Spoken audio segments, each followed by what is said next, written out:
자신에게 두 번째 시간입니다. 오늘은 특별히 죄책감과 수치심에 대하여 우리가 함께 말씀을 좀 살피고자 합니다. 여러분, 죄책감과 수치심은 사람을 사람답게 하는 가장 중요한 감정들입니다. 이 죄책감과 수치심으로 인해서 사람은 도덕적으로 발전해 나갑니다. 죄책감과 수치심으로 인해서 악행이 반복되거나 확산되는 것을 막아주죠. 그래서 이 죄책감, 수치심은 아주 중요한 심리적이고 도덕적인 장치입니다. 이는 신자나 불신자 모두에게 하나님께 허락하신, 그래서 이 세상을 보호하시고 이 세상이 유지되게 하시는 하나님의 은혜다라고 우리는 성경에서 배우게 됩니다. 그러나 이 죄책감과 수치심이 이렇게 항상 긍정적인 기능만 하는 것은 아닙니다. 오히려 우리를 좀 더 괴롭히고 어렵게 할 때도 많이 있죠. 여러분, 우리 모두는 과거의 잘못으로 인한 죄책감과 수치심이 하나 정도는 우리 마음속에 남아 있습니다. 그래서 어느 날 불현듯 갑자기 우리 마음속에서 그것이 이렇게 끄집어 나올 때가 있죠. 혹은 지금의 잘못으로 인해서 지금도 이 죄책감과 수치심 가운데에 거하는 분이 있을 수 있습니다. 그래서 이 죄책감과 수치심의 그 무게로 인해서 하나님 앞에 나오기보다는 하나님을 피하는 일들이 있을 수 있고, 혹은 눈물로, 혹은 분노로, 혹은 한없이 낮아진 자존감으로 고통하는 분들도 있을 수 있습니다. 우리의 삶을 좀 더 윤리적이고 도덕적으로 개선한 어떤 그 정도 일이면 좋겠는데, 오히려 그 반대로 우리를 무너뜨리게 하고 우리를 넘어지게 하고 우리를 낙심케 하는 일들도 있다라는 것입니다. 사랑하는 성도 여러분, 죄책감과 수치심으로 고통하는 우리 모두에게 주님께서는 수고하고 무거운 짐진 자들아 다 내게로 오라, 내가 너희를 쉬게 하리라 라고 말씀하십니다. 우리를 부르십니다. 그 죄책감과 수치심의 무거운 죄의 짐을 주님 앞에 내려놓고 주님이 주시는 참된 위로와 안식을 누리라고, 이제는 그 죄책감, 이제는 그 수치심으로부터 자유하라고 주님께서는 우리를 부르십니다. 우리 모두에게 이 죄책감과 수치심이 있기에, 그래서 우리 모두에게 예수 그리스도의 복음이 필요합니다. 여러분, 오늘 읽은 본문에는 바로 이 죄책감과 수치심으로 인하여서 큰 어려움을 겪는 한 여인이 등장합니다. 우리 지도를 한번 띄워주시겠어요? 예수님께서 이제 남쪽에 있는 유대 땅을 떠나사 북쪽에 있는 갈릴리로 이렇게 길을 가셨습니다. 그런데 그 길에 이제 사마리아를 이렇게 지나가셨죠.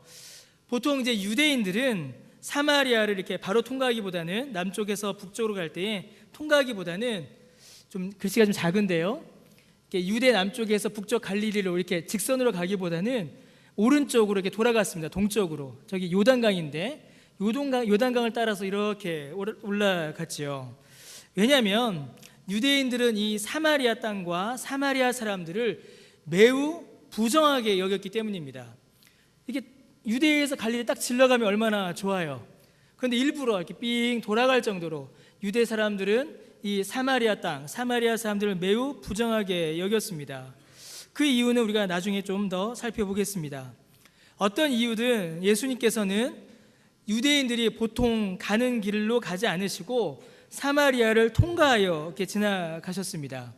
그래서 사마리아 통과하여 가시다가 여러분 보이실지 모르겠습니다. 저기 수가, 사마리아라는 글자 밑에 있는데요, 저 수가라는 지역을 예수님께서 지나셨죠.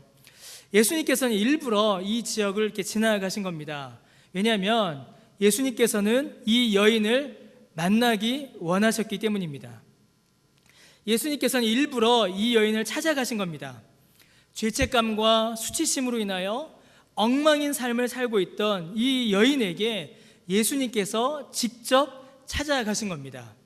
다른 유대인들의 비난, 다른 유대인들의 힐난을 다 무시하시고, 손가락질을 다 무시하시고, 예수님께서는 질러서 수가로 가셔서 거기에서 이 비참한 여인을, 죄책감과 수치심에 빠져있는 이 여인을 예수님께서는 만나신 겁니다.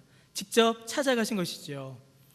사랑하는 성도 여러분, 오늘 우리에게도, 그리고 이 자리에 계신 여러분들에게도, 그리고 혹시 이 자리에 계신 분들 중에 죄책감과 수치심으로 인하여 영혼의 평안을 누리지 못하는 분들에게도 이 수가성의 여인이 받은 것과 같은 동일한 은혜가 임하기를 주의 이름으로 축원합니다. 주님께서 그 심령에 직접 찾아오셔서 그 마음을 위로하여 주시고 그 수치심과 죄책감으로부터 자유케 하여 주시기를 바라고 주의 이름으로 축원합니다. 여러분, 이 여인에게는 크게 두 가지의 죄책감과 수치심이 있었습니다. 첫 번째 죄책감, 첫 번째 수치심은 자신의 잘못이 아닌 다른 사람들의 죄, 다른 사람들의 잘못으로 인하여 가지게 된 것이었습니다. 자기 잘못이 아닌데도 가지게 된 거예요.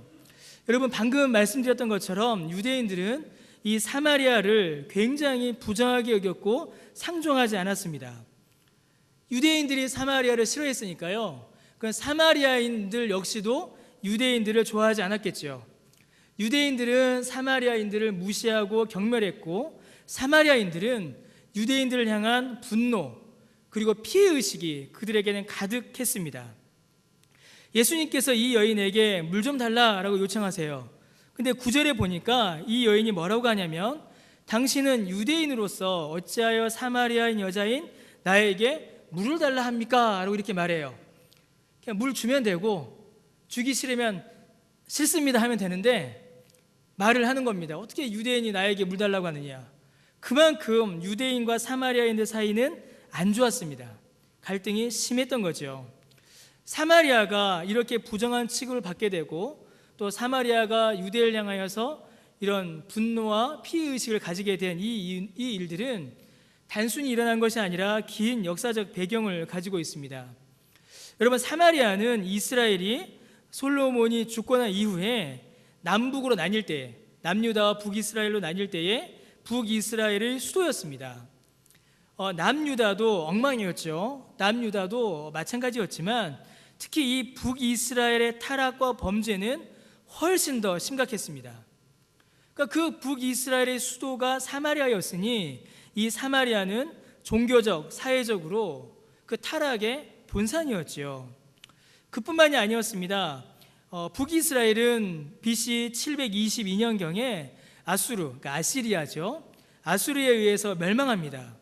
근데 이 아수르는 북이스라엘을 멸망시킨 곳으로 그치지 않고 이 사마리아 지역에 여러 민족들을 이주시킵니다. 그리고 그 여러 민족들을 이주시켜서 유대인들과 결혼하게 하죠. 그래서 자연스럽게 그 땅에는 혼혈인들이 많아졌습니다. 그러니까 민족적으로 혼혈들이 많아지게 된 거예요. 그러니까 유대인들의 입장에서 보면 어떻습니까?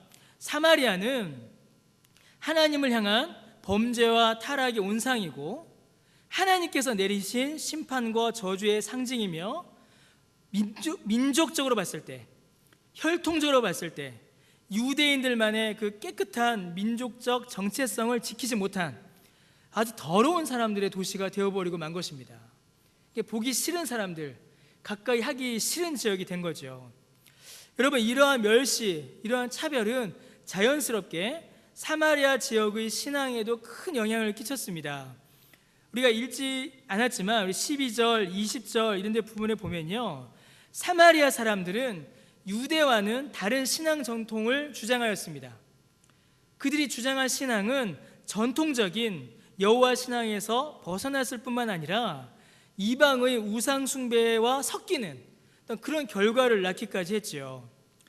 그러니까 민족적으로, 정치적으로, 사회적으로 그 땅은 더러운 땅이 되어버렸고, 종교적으로도 유대 전통과는, 유대 신앙과는 멀리 떨어져 버린, 어쩌면 우상 숭배가 더 심해지는 그런 종교적 타락이 그들 가운데 있었다는 겁니다. 여러분, 유대인들은 제대로 했겠습니까? 유대인들은 더 엉망이었어요. 유대인들도 더 엉망인 삶을 살았고 더 엉망인 믿음 생활을 했지만 그들은 그들의 잘못을 보지 못하고 오히려 사마리아 사람들을 향해서 온갖 비난과 차별과 멸시를 가했던 것입니다.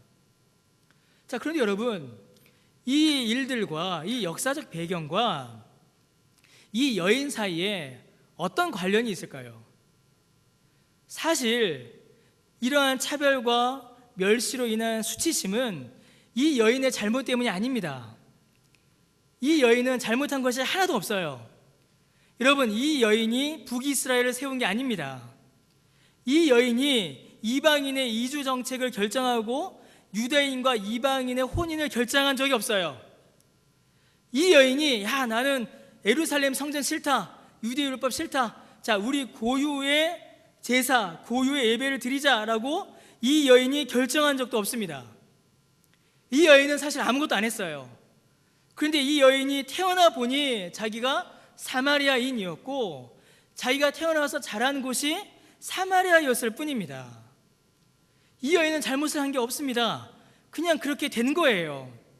이 여인이 겪고 있는 이 수치심, 이 여인이 겪어야 하는 이 멸시와 무시와 죄책감은 이 여인이 저지른 일 때문이 아니라 다른 사람들, 정확히는 그들의 조상들 때문에 겪게 되는 수치심이었습니다. 이 여인과 아무 상관없는, 어쩌면 이 여인 역시 피해자일 수 있는 상황에서 이 여인이 감당해야 하고 받아야 하는 질책과 차별과 무시였고, 이로 인해 겪어야 하는 수치심과 죄책감이었습니다. 그러니 사마리아 사람들, 그리고 본문에 나오는 그녀 역시 피해의식과 분노에 차 있을 수밖에 없는 겁니다. 성도 여러분, 내 잘못 아닌데, 내가 잘못한 거 없는데도 불구하고 수치와 죄책감에 빠져야 하는 이런 일들은 여러분, 어쩌면 우리 주위에서도 또 우리에게 종종 일어날 수 있습니다. 그리고 그런 일들이 실제로 일어나고 있습니다. 여러분, 모두가 다 그런 것은 아니지만 장애인들과 장애인 가족들, 특히 장애인 자녀를 두고 있는 부모님들에게서 이런 일들이 종종 일어날 수 있습니다.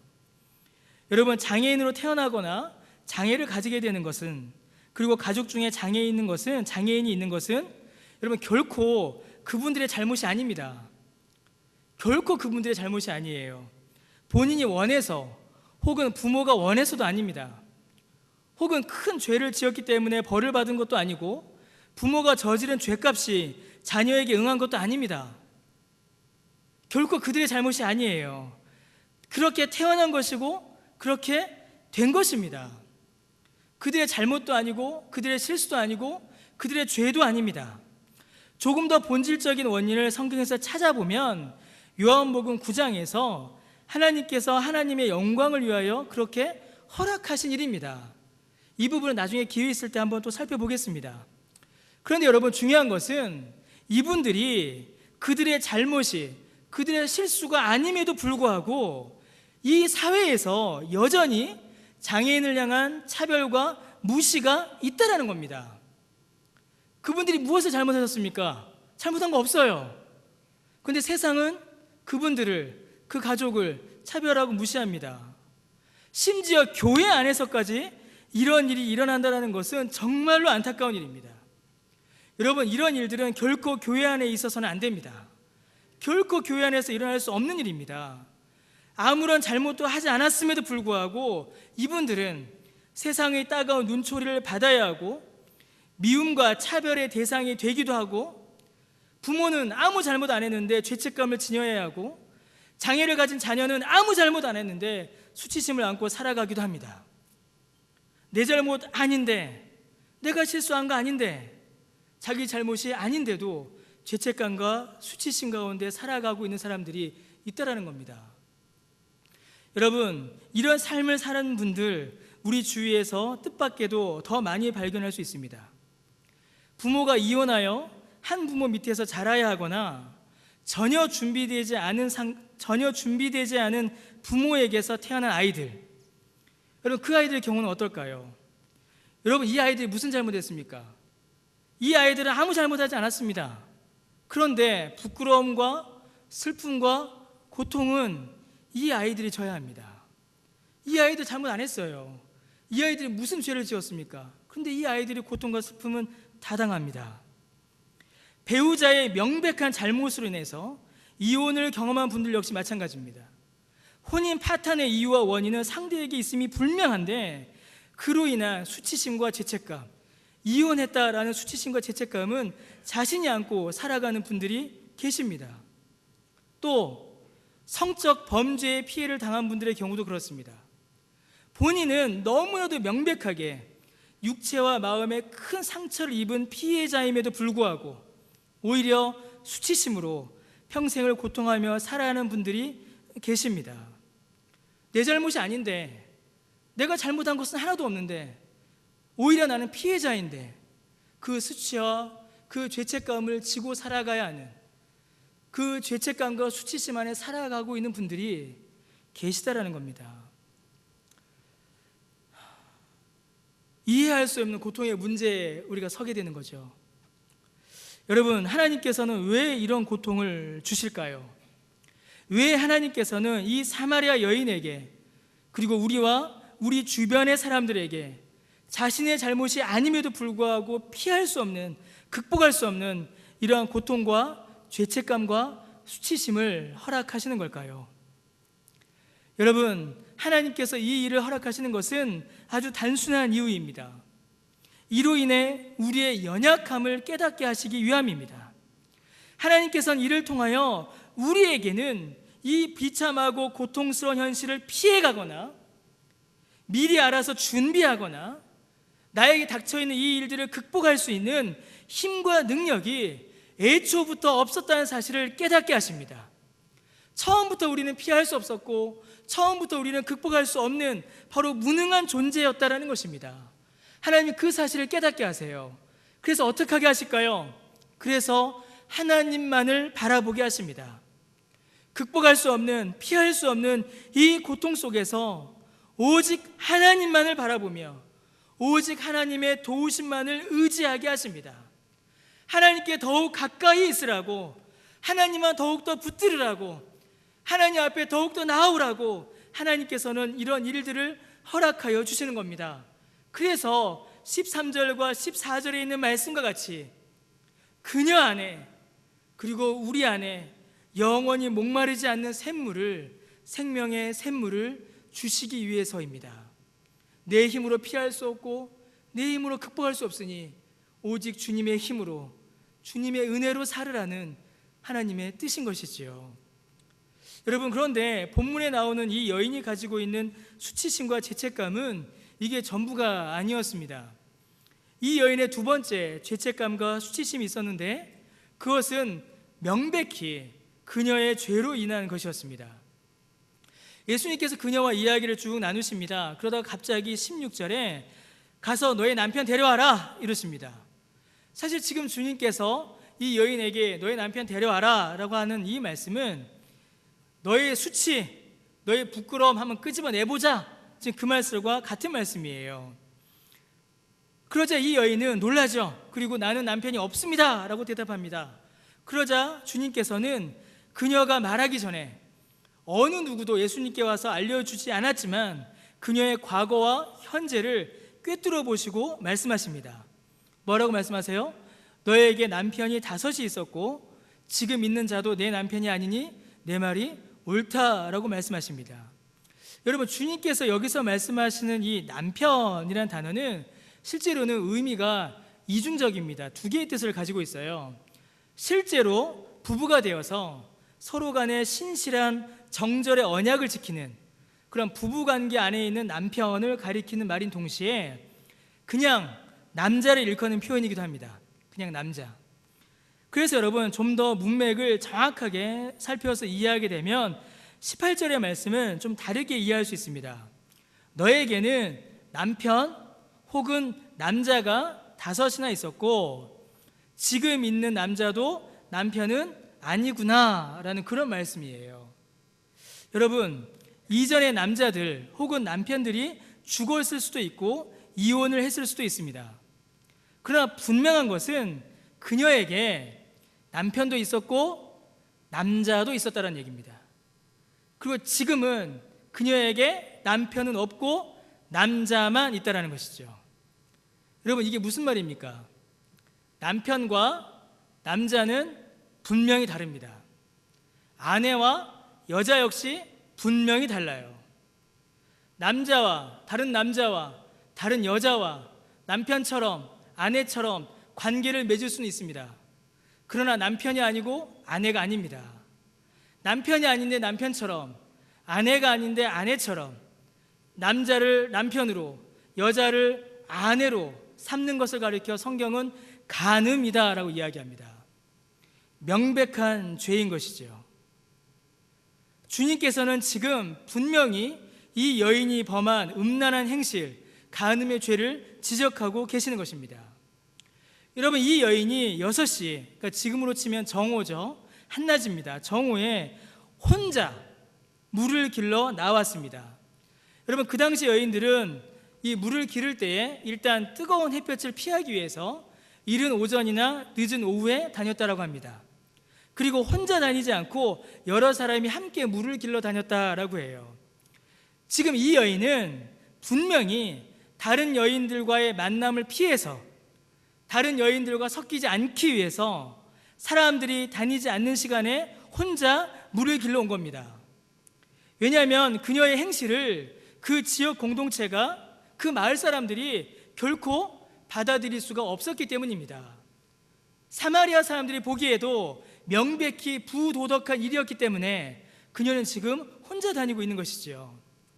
이 여인은 자신의 잘못으로 인해서 사람들 사이에 끼지 못하고 사람들의 눈을 피해 다녀야 했습니다. 자신이 저지른 악행으로 인한 죄책감과 수치심으로 인해서 다른 사람들과 함께 교제하지 못하고 있는 겁니다.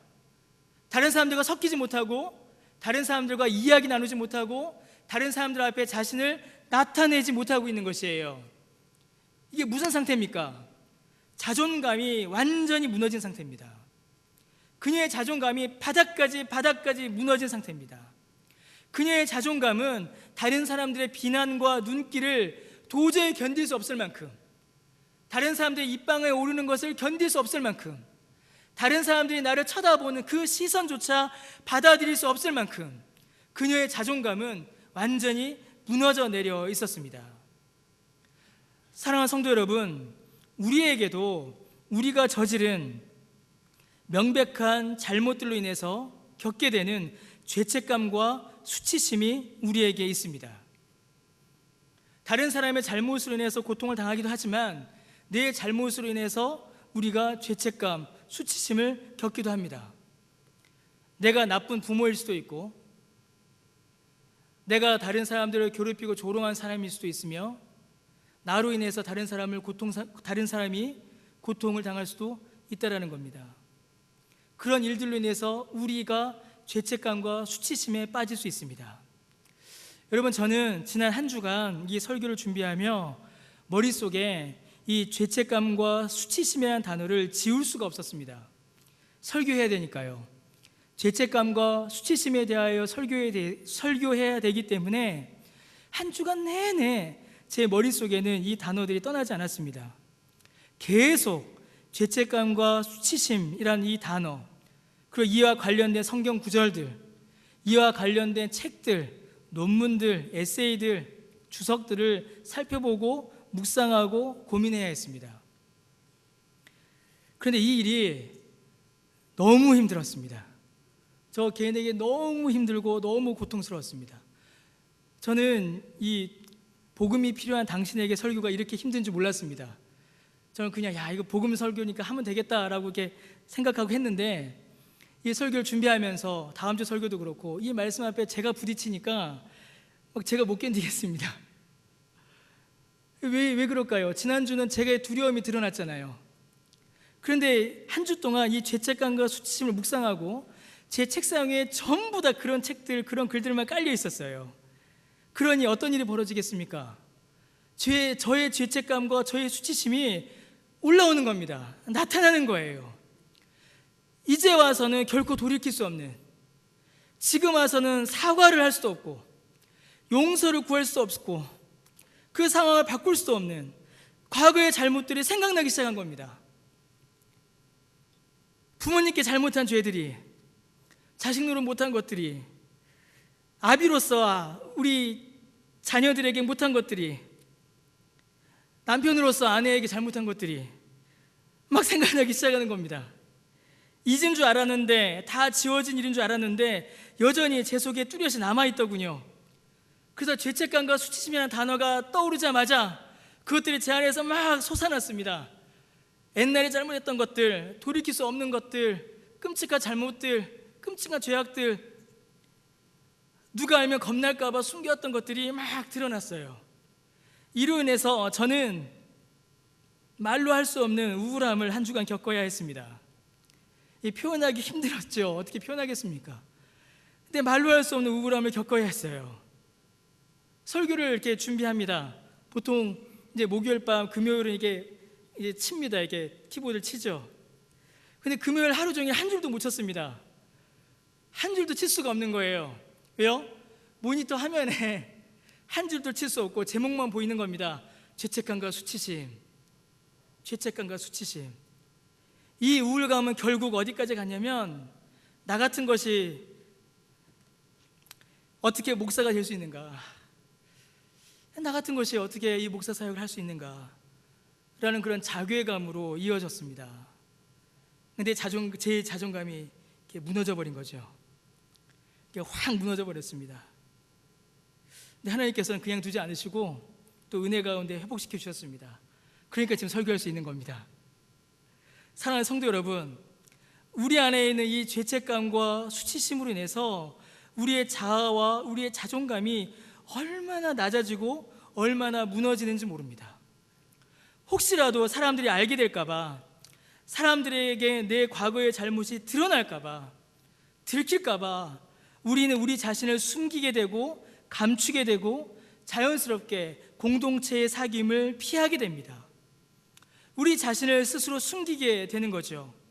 본문에 있는 이 수가성의 여인처럼 우리도 사람들 없는 곳으로, 사람들의 시선을 피할 수 있는 곳으로, 나 아는 사람 한 명도 없는 곳으로 숨어 다닙니다.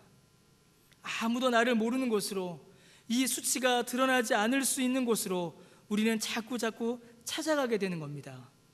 사람의 시선을 피하게 되는 거예요. 그런데 사람이 시선을 피하는 곳으로 그치면 좋은데 더 나아갑니다. 하나님을 피하려고 합니다. 하나님으로부터 벗어나려고 해요. 여러분, 아담과 하와가 선악과를 먹고 범죄하였습니다. 그리고 그들이 무엇을 했나요? 그들의 수치가 드러나자 옷으로 자기의 수치를 가렸고 하나님의 얼굴을 피하여 숨었습니다. 우리 안에 있는 죄책감과 수치심이 우리를 그렇게 만든다라는 겁니다.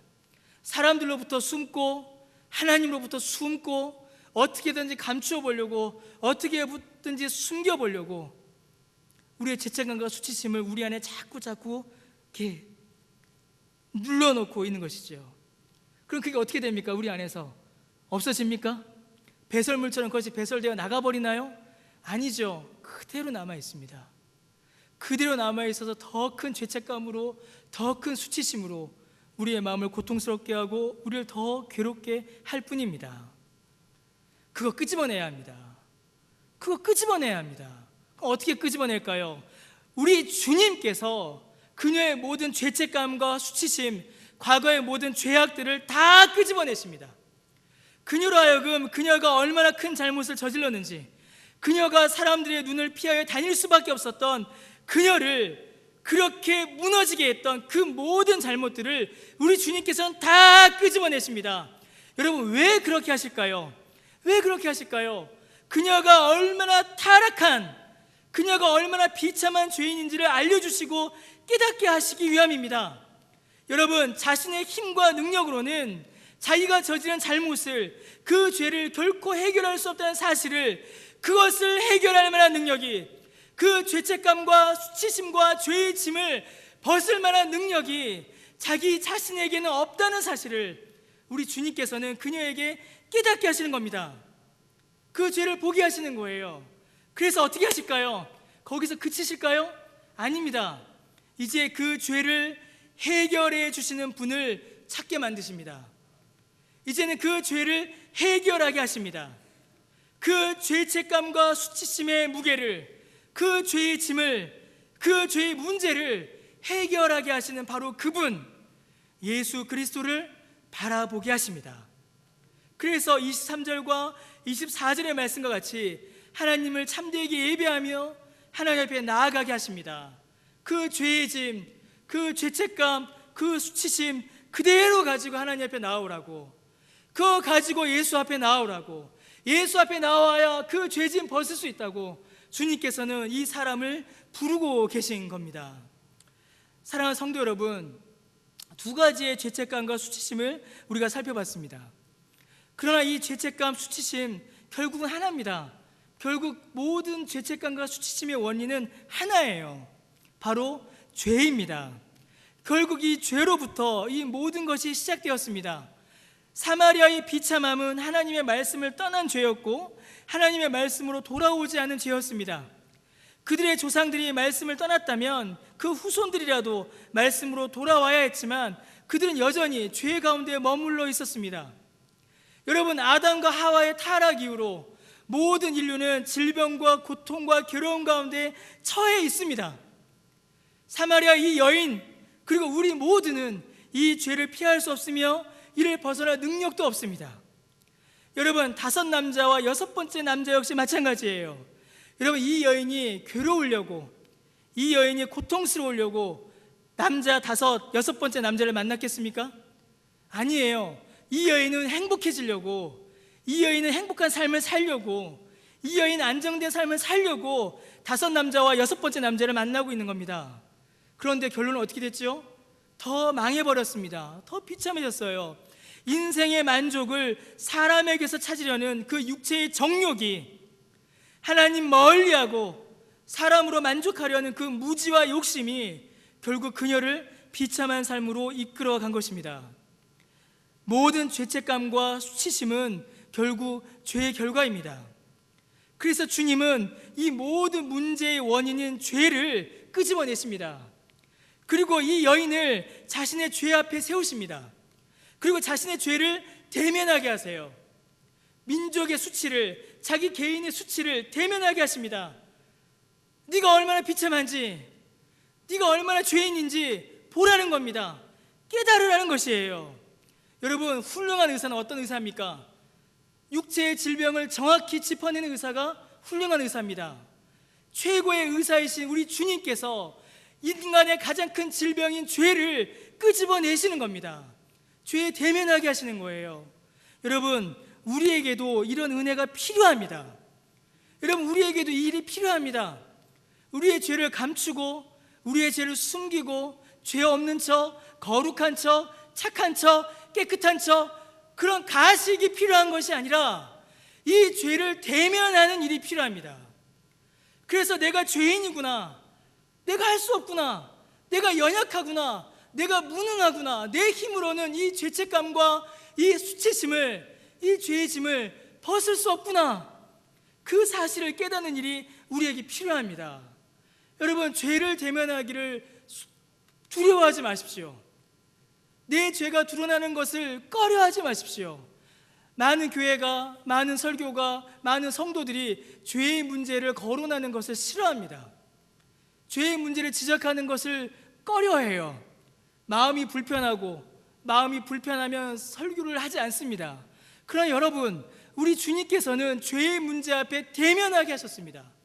마태를 데리고 예수님께서 거룩한 곳으로 가신 것이 아니라 마태의 죄가 가득한 마태의 집으로 예수님께서 가셨습니다. 사마리아 여인을 만나셔서 그래, 너 이제 착하게 살아라, 너 이제 잘 살 거야 라고 하지 않으시고 너희 남편 데려와라 라고 하셨습니다. 여러분, 주님께서 우리를 만나실 때에 우리를 죄에 대면하게 하십니다. 내가 얼마나 죄인인가, 내가 얼마나 비참한 사람인가를 보게 하십니다. 어떻게 해요? 성령께서 말씀을 통하여, 성령께서 율법을 통하여 이 사실을 깨닫게 하십니다. 최고의 의사이신 우리 주님께서 우리의 죄를 보게 하시는 겁니다. 그러면 어떻게 하실까요? 내게 있는 죄와 비참함과 무능과 연약함을 보게 하셨습니다. 그럼 여러분, 거기서 끝날까요? 여러분, 정말로 최고의 의사는 어떤 의사입니까? 질병을 짚어내요. 당신 여기가 안 좋고 여기가 안 좋고 여기가 나쁩니다, 집에 가세요. 여러분, 이게 좋은 의사입니까? 여러분, 이게 좋은 의사라고 할 수 있어요? 좋은 의사라고 할 수 없죠. 이건 좋은 의사가 아닙니다. 우리의 영혼을 고치시는 최고의 의사이신 예수 그리스도께서는 우리의 잘못과 비참함을 끄집어내시는 것에서 그치지 않으시고 고치십니다. 고치십니다. 그것을 고치세요. 그래서 그 고통과 슬픔을 넘어 비참함과 약함을 넘어 성령께서는 우리의 눈을 들어 예수 그리스도를 바라보게 하십니다. 예수 그리스도를 보게 하십니다. 내 연약함과 내 무능함을 위해, 내 비참함과 고통과 죄를 위해 나 대신 나의 모든 고통과 나의 모든 비참함과 수치를 당하신 그 예수 그리스도를 성령께서 바라보게 하시는 겁니다. 내 죄를 바라보게 하신 주께서 우리 주님을 바라보게 하시는 겁니다. 그렇습니다. 여러분, 오직 예수 그리스도만이 우리를 이 모든 수치심과 죄책감으로부터, 이 무능과 비참함으로부터, 이 죄로부터 우리를 구원하십니다. 그래서 주께서 우리의 눈을 들어 죄를 보게 하시고 우리의 연약함과 무능을 보게 하시고 우리의 눈을 들어 예수 그리스도를 바라보게 하시는 겁니다. 여러분은 예수 그리스도를 바라보십니까? 여러분의 눈에 예수 그리스도가 보이시나요? 여러분의 심령은, 여러분의 영혼은 예수 그리스도를 향하여 그 마음을 열고 계십니까? 간절히 바라옵고 원하옵기는 성령께서, 정말 성령께서 우리의 눈을 열어주셔서, 우리의 영혼을 열어주셔서 예수 그리스도를 보게 하시기를 소원합니다. 예수 그리스도를 만나게 하시기를 소원합니다. 우리의 영혼의 눈이 예수 그리스도를 봐야 합니다. 그래야 삽니다. 그래야 삽니다. 사랑하는 성도 여러분, 우리 주님은 아무 죄가 없으신 분이십니다. 그럼에도 불구하고 어느 누구보다 크게 죄에 대한 책임을 지었습니다. 우리 주님은 잘못한 거 하나도 없으세요. 그런데 그 어느 누구보다도 큰 수치를 당하셨습니다. 우리 주님은 자기 육체에 모든 죄값, 모든 죄짐, 모든 죄책, 우리의 것을 다 지셔서 그 육체를 찢으시고 그 피를 흘리시고 십자가에 달려 죽으셨습니다. 그 죄값 내가 받아야죠. 그 십자가에 내가 달려 죽어야 되는데 우리 주님께서 대신 죽으신 겁니다. 여러분, 우리 주님께서 모든 수치를, 내가 받아야 될 모든 수치를 우리 주님이 대신 당하셨습니다. 우리 주님, 사람들 앞에서 그 옷이 다 벗겨지셨습니다. 알몸으로 사람들 앞을 걸으셨어요. 사람들이 그에게 침을 뱉었습니다. 사람들이 예수님을 욕하고 조롱했습니다. 아무 잘못 없는 그분이 그 수치를 당하여 골고다 언덕으로 십자가 지고 가신 겁니다. 그리고 그 십자가에 죄짐을 지고 죽으셨어요. 여러분, 왜 그렇게 하셨습니까? 왜 아무 죄 없는 그분이 모든 죄책을 지시고 아무 잘못 없는 그분이 왜 이 모든 수치를 당하셨습니까? 여러분, 단 하나의 이유 때문입니다. 단 하나의 이유 때문이에요. 누구 때문입니까? 나 때문입니다. 나 때문입니다. 여러분 때문입니다. 우리 때문이에요. 저와 여러분을, 나를 그 죄와 비참함에서 건지시기 위하여 우리 주님이 그 죄의 짐을 지셨고 그 수치를 그 몸에 당하신 겁니다. 우리 죄책감 더 이상 겪지 말라고, 우리 수치심 더 이상 당하지 말라고, 죄로 인한 그 죄의 짐 더 이상 지지 말라고, 죄로 인하여 무너진 자아, 죄로 인하여 무너진 그 자존감 주님의 은혜로 다시 회복되라고 우리 주님이 십자가 지시고 죽으시고 그 수치 당하신 겁니다. 여러분, 이사야 53장 5절에 이사야가 뭐라고 말합니까? 그가 찔림은 우리의 허물 때문이요 그가 상함은 우리의 죄악 때문이라. 그가 징계를 받음으로 우리는 평화를 누리고 그가 채찍에 맞음으로 우리가 나음을 받았도다. 이렇게 예언했습니다. 그리고 이렇게 주님이 가셨습니다.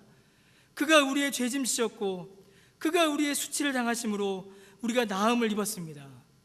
하나님과 화평을 누리게 된 겁니다. 우리의 모든 죄를 그가 감당하심으로 우리가 생명을 얻은 겁니다. 사랑하는 성도 여러분, 예수께서 죽으실 때에 우리의 모든 죄와 비참함이 십자가에서 같이 죽어버렸습니다. 우리 주님 부활하실 때에 우리 역시 새로운 생명으로 다시 태어나 살게 되었습니다.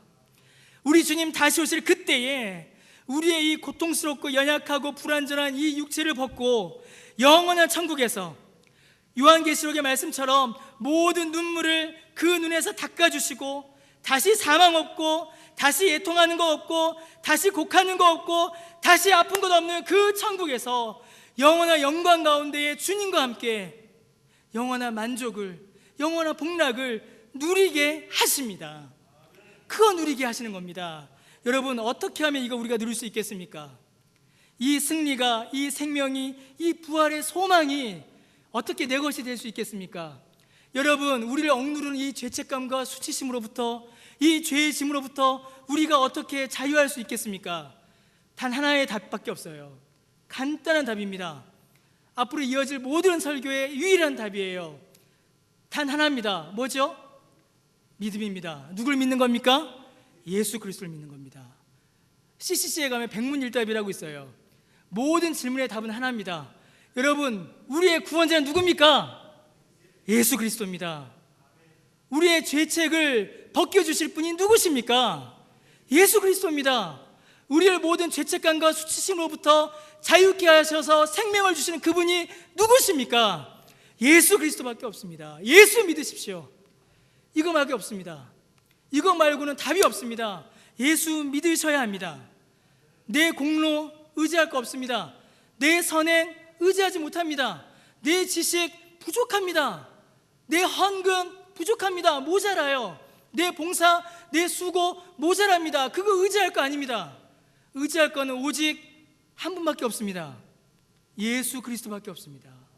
예수 그리스도밖에 없습니다. 예수 그리스도를 믿어야, 예수 그리스도를 구주로 영접하여야 이 구원이, 이 생명이, 이 소망이 우리의 것이, 내 것이 되는 것입니다.